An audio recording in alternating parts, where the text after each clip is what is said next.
In 1936, the United States government printed a rulebook that told bankers which streets deserved a mortgage and which ones didn't. It wasn't a rumor, and it wasn't a quiet understanding between men in a back room. It was an actual manual with page numbers, and on one of those pages, the government wrote out loud that if black families moved into a neighborhood, the value of the houses on that block should be marked down. That single manual shaped where federal mortgage money flowed in this country for the next 30 years. And here's the part that should stop you cold. If you pull up the property values in almost any large American city today and trace them block by block, the lines that manual helped draw are still sitting right there. You can measure them. Same streets, same borders, 90 years later. With most of these old injustices, you're left guessing at what people actually intended. In this case, you don't have to guess, because they wrote it down. So let me show you exactly what it said, and why your zip code might still be paying for a decision made before your grandparents were born. To understand why this manual existed at all, you have to understand how badly broken the American mortgage was before it. Today, if you buy a house, you probably get a 30-year loan. You pay a little every month, and one day the house is yours. That feels normal. It wasn't. Before the 1930s, a home loan looked nothing like that. You'd put down half the price of the house in cash. Half. Then you'd get a loan for the rest, but only for 5 or 10 years, and here's the trap. You didn't pay the loan down over those years. You paid interest, and at the end, the whole amount came due in one giant lump. Almost nobody could actually pay that lump, so you'd go back to the bank and beg them to renew the loan for another few years. And they would, right up until the moment they didn't. Then the Depression hit, and the banks stopped renewing. Suddenly families who had never missed a payment owed the full price of the house tomorrow morning, and they didn't have it. People lost homes they had been faithfully paying on for years. At the worst point, close to 1,000 families were losing their homes every single day. So the government stepped in, and honestly, the intention here was good. In 1933, they created something called the Homeowners Loan Corporation. Its job was to rescue people who were drowning. It bought up the failing loans and turned them into something new, a loan you paid off slowly, month by month, over a long stretch of years, until you actually owned the place. That idea, the boring monthly mortgage you take completely for granted, was invented right here as an emergency fix. In just 3 years, that agency refinanced around 1 million mortgages. Then, in 1934, came the bigger piece. Congress passed the National Housing Act and created the Federal Housing Administration, the FHA. And the FHA had a clever trick. It didn't lend you the money itself. Instead, it insured the loan. It went to private banks and said, look, if you give this family a long, affordable mortgage and they stop paying, we, the government, will cover your losses. That guarantee changed everything. Banks that had been terrified to lend suddenly felt safe. Down payments dropped. Loan terms stretched out. Home ownership, which had been a coin flip, started to look like something an ordinary working family could reach. That's the good version of the story, and it's real. But it hides a question the FHA now had to answer, and the way they answered it is where everything goes wrong. Think about the promise the FHA just made. They told every bank in the country, we'll cover your losses, which means the FHA was now on the hook if loans went bad. So they became obsessed with one thing above all else. Which loans are safe and which are risky? Now, a house is only worth something because of where it sits. The same building is worth a fortune on one street and a rounding error 2 miles away. So to judge whether a loan was safe, the FHA had to judge the neighborhood. And to do that at a national scale, across thousands of towns with thousands of appraisers, they couldn't just rely on gut feeling. They needed everyone grading neighborhoods the same way. They needed a rule book, so they wrote one. The FHA published its first underwriting manual in 1935 and expanded it in 1936 and 1938. This wasn't a pamphlet. It ran over 200 pages, and it was extraordinarily specific. It told the appraiser exactly how to inspect the property, exactly how to size up the location, exactly how to score the borrower, all before a dime of federal money went out the door. It even came with sample scoring charts, so an appraiser in one city would rate a neighborhood the same way an appraiser in another city would. Two men are usually credited with building this system. One was Frederick Babcock, who ran the FHA's underwriting division and had literally written a textbook on how to value real estate. The other was Homer Hoyt, an economist who studied how neighborhoods rise and fall. These were not fringe cranks. They were the respected technical experts of their field, and what they built became the standard the entire country used. And on paper, a lot of that manual is dry and reasonable. It talks about the age of the buildings, the condition of the streets, whether the area might get flooded, whether a factory might move in next door. Fair enough. But buried in the middle of all that ordinary appraisal language, the manual said something else. And once you've read it, you can't unsee it. Here's where we stop talking in general terms, because the manual's own words do the work. The underwriting manual told appraisers to protect a neighborhood against what it called adverse influences, and it defined those adverse influences plainly. In the section numbered paragraph 229, it lists what a good neighborhood needs protection from, and the list includes, and I'm quoting directly, the infiltration of business and industrial uses, lower-class occupancy, and inharmonious racial groups. So right there, in the government's official instructions, the presence of certain races is filed under the same heading as a factory moving in. A threat to property value. It gets more explicit. In paragraph 233, the manual instructs the appraiser to study the surrounding area and figure out, quote, whether or not incompatible racial and social groups are present, so that he can predict whether the neighborhood is about to be, and this is the word they chose, invaded by such groups. Then it lays down the rule the whole system runs on. Quote, if a neighborhood is to retain stability, it is necessary that properties shall continue to be occupied by the same social and racial classes. A change in social and racial occupancy generally leads to instability and a reduction in values. Unquote. Read that one more time slowly. The federal government's official appraisal rulebook stated, as a technical fact, that if the racial makeup of a neighborhood changed, the value of the homes there would fall. And because the FHA only insured loans it judged safe, that rule became a self-fulfilling prophecy. If mixing races supposedly lowered value, then a mixed neighborhood was a bad risk, so the FHA wouldn't insure loans there, so banks wouldn't lend there, so the money dried up, so the neighborhood actually did decline. The manual didn't predict the future, it caused it, and it went further than just describing. It prescribed. The manual actively recommended that neighborhoods use racially restrictive covenants. A covenant was a clause written into the deed of a house, a legal promise that the property could never be sold to a person of another race. The manual advised that a good deed restriction should include, in its words, a prohibition of the occupancy of properties except by the race for which they are intended. So the government wasn't just noticing segregation. It was handing out the instructions to build it and rewarding the neighborhoods that followed them with easier access to federal money. There's one more detail that captures the whole mindset. Researchers who've gone through these federal housing materials found that they listed inharmonious racial or nationality groups, right alongside things like smoke, odors, and fog. Nuisances. Sources of decay. That's the company the government placed human beings in, inside an official document, in writing, with a page number you can look up. Now hold that written rule in your head, because it had a visual twin, and the visual is the thing most people actually mean when they say the word redlining. Around the same time, that first rescue agency, the Homeowners Loan Corporation, was directed to survey American cities and grade the neighborhoods. Field agents went out with local bankers and real estate men, and they sorted every part of a city into 4 grades, marked with 4 colors. Grade A was green, the best. Grade B was blue, still desirable. Grade C was yellow, declining. And Grade D was red, the lowest grade, stamped with a single word: hazardous. That red ink is where the word redlining comes from. And the criteria for getting painted red were exactly what you'd now expect.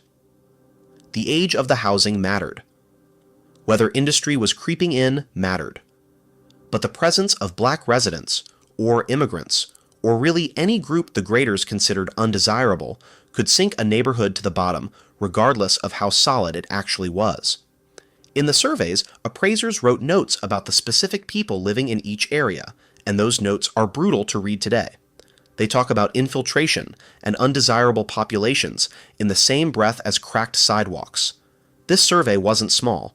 Agents graded neighborhoods in 239 cities across the country, and crucially, these color-coded maps didn't stay locked in a government drawer. They were shared. Local bankers wanted them badly. They made copies. The whole point was to spread one shared picture of which streets were worth the risk and which weren't. If you want to see them for yourself, historians at the University of Richmond digitized the originals in a project called Mapping Inequality, and you can zoom into your own city and read the actual handwritten notes the appraisers left behind. So now you have both halves of the machine. You have the manual, the written rulebook telling appraisers to mark down neighborhoods where the racial makeup was changing, and you have the maps, the color-coded picture of exactly which neighborhoods those were, the rule and the target, spelled out at the same time. And once you have both, the only question left is what happened to the money. Here's where the abstract rules turn into concrete poured into real streets. Because of the manual, FHA-backed mortgages flowed overwhelmingly in one direction. Not to the older, mixed, crowded neighborhoods in the center of the city, where a lot of black families and working immigrants actually lived. That money went out to the edges, to brand new subdivisions being built on empty land at the outskirts of town. The suburbs. And the FHA didn't just prefer those places by accident. It often required, as a condition of backing the loans, that the new subdivision keep itself racially uniform, sometimes demanding those restrictive covenants be written right into the deeds. The result was a wealth-building engine, and it ran for one group only. A white family in 1948 could buy a brand new suburban house with a tiny down payment and a long, cheap, government-backed mortgage. Over the next few decades, as they paid it off, that house rose in value, and it became the single biggest asset most middle-class families would ever own. It became the down payment for the next generation. It became the inheritance. That is how an enormous number of American families first climbed into the middle class, on the back of a federally insured mortgage. And a black family, no matter how steady their income, no matter how clean their credit, was very often locked out of that exact engine. Not because a loan officer sneered at them, though that happened too, but because the rulebook said the neighborhood they were allowed to live in was a bad risk. The money simply wasn't allowed to reach them. You want to know how absurd it got? Look at Detroit. In the late 1930s, the city was growing outward, and a developer wanted to build a new white subdivision on land that sat right next to an existing black neighborhood. The problem, under the FHA's own rules, was proximity. Being that close to a black neighborhood made the whole area an unacceptable risk, so the developer couldn't get his loans insured. So in 1941, he built a wall. An actual concrete wall, about 6 inches thick, 6 feet tall, running roughly half a mile, for no purpose other than to physically separate his planned white blocks from the black families next door. And it worked. With the wall up, the FHA decided his side qualified, and the money flowed. That wall is still standing in Detroit today. People have painted murals on it. It is a monument to a footnote in an appraisal manual. Now multiply that logic across 30 years and every major city in the country, and you start to feel the scale of it. And there's a chilling little coda. When later researchers tried to prove exactly where FHA money went, they hit a wall of a different kind. The FHA had destroyed the records of where it insured its loans. The receipts, for one of the largest transfers of government-backed wealth in American history, were gone. But before you file this away as a simple story, there's a wrinkle. And it's a wrinkle that actually makes the manual look worse, not better. For a long time, the popular version of this went like this. The government drew those red maps, and the red maps told everyone where not to lend, and that's what strangled those neighborhoods. Clean and simple. But in recent years, some economic historians have pushed back on that simple version. Digging into rare surviving loan records, a team of researchers found something surprising. That first rescue agency, the one that drew the famous maps, actually did lend fairly widely, including inside the red neighborhoods and to black homeowners. And the FHA, the agency that really controlled the flood of new mortgage money, appears to have been steering money away from those neighborhoods before the color-coded maps were even finished. At first, that sounds like it lets somebody off the hook. It doesn't. Think about what it actually means. If the FHA was already redlining before the maps existed, then it wasn't the pretty colored map that was driving the discrimination. It was the written criteria. It was the rulebook. The FHA didn't need a map to tell it to mark down a mixed neighborhood, because paragraph 233 already told it to, in plain English. That's the whole reason the manual matters more than the map. A map is just a picture. You can argue about who looked at it and when, but a rulebook is a set of orders. It tells thousands of appraisers in every city doing their jobs correctly by the book to treat your race as a defect in the property. The map showed the target. The manual pulled the trigger, and it did it quietly, at scale, for years, without anyone having to feel like a villain. They were just following procedure. That's what makes it so hard to look away from. The damage didn't need bad people. It only needed a good rulebook that happened to be poison. So when did somebody finally stop this? The answer is, slowly and always, a step behind the money. The first real crack came in 1948. In a case called Shelley versus Kramer, the Supreme Court ruled that those racially restrictive covenants, the ones the manual had recommended, could not be enforced by the courts. That sounds like a fix. It wasn't much of one. The covenants were still written into millions of deeds. Courts just couldn't back them up anymore, and the FHA kept operating on the same underlying logic about risk and race for years after. The explicit language got sanded down over time. The rawest lines about racial groups were softened and eventually pulled out of the official appraisal materials, though it took until the 1970s for the openly racial criteria to be scrubbed from the forms and training manuals. The big legal hammer came in 1968 when the Fair Housing Act finally made it illegal to deny someone housing or a loan based on race. On paper, redlining was over. But sit with the timeline for a second, because the timing is the entire tragedy. The manual came out in the mid-1930s. The Fair Housing Act arrived in 1968. That's roughly a 30-year run, a full generation. And during that exact window, the government-backed mortgage was building the American middle class, one suburban house at a time. So the door was slammed shut for 30 years, and then, only after the wealth had already been handed to one group and denied to another, the door was quietly reopened, and everyone was told the rules were fair now. The problem is that housing wealth compounds. A family that bought in 1950 didn't just get a house. They got decades of rising value, an equity to borrow against, and a paid-off asset to pass down. A family that was blocked until 1968 started the race 2 laps behind, on a track the first group already owned. Making the rules fair going forward does nothing to undo a 30-year head start that's still sitting in someone's bank account today. Which brings us to the thing you can actually measure. Here's the claim that sounds impossible, and then turns out to be true.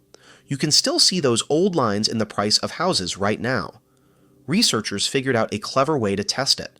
Take one of those old graded maps and find a boundary, a spot where the grading line ran straight down the middle of what was basically the same kind of area. Same era of housing, same distance from downtown, same everything, except one side got the better grade and the other side got marked down. If the grading was just describing reality, both sides should look the same today. If the grading actually caused something, the two sides should have drifted apart over the decades. They drifted apart. In a study published in 2021 in a major economics journal, the economists Daniel Aronson, Daniel Hartley, and Bhaskar Mazumdar compared the two sides of those old boundary lines, and they found that the lower graded side ended up with lower home ownership, lower home values, and lower rents, along with more racial segregation, and that the gap opened up over the following decades and is still visible today. Same city, adjacent blocks, one old line between them, and you can still read that line in the housing data almost a century later. And it doesn't stop at property values, because a house isn't just a house. It's the school your kid goes to, the tax base of your town, the wealth your family has to fall back on. A follow-up study using a huge modern data set on economic opportunity found that children who grew up decades later on the lower graded side of those lines went on to earn less as adults, were more likely to end up incarcerated, and were more likely to have poor credit. These are kids born long after the manual was supposedly dead and buried, still living inside the shape it left behind. That's the thing that makes this case so different from almost every other historical wrong. Usually the evidence is faded. You infer intent from patterns, and people can always argue it was just the market, just individual choices, just how things shook out. Here, that argument collapses, because the intent was typed up and distributed. The document told appraisers what to do, and the map showed them where. The document was the smoking gun and the map at the same time, and the crime scene is still measurable in the price of the houses on your street. So the next time you hear that some neighborhoods are just naturally nicer, or just happen to hold their value better, remember that a lot of that gap didn't fall out of the sky. A piece of it was assigned, on purpose, by appraisers following a 200-page rulebook that told them a change in racial occupancy meant a reduction in values. The houses learned the lesson, the prices remembered, and unlike almost everything else in history, we don't have to wonder whether it was deliberate, because it's sitting in a federal manual you can pull up and read, paragraph by paragraph. If this opened your eyes, do me a favor and hit that like button, and subscribe, because it genuinely helps us keep digging into the decisions that quietly shape the world you live in. And if you want to see how this same machine handed one group a head start in a completely different way, go watch our video on how the GI Bill built the American middle class and left black veterans standing outside the door. I think it'll hit different after this one. Thanks for watching, and I'll see you in the next one.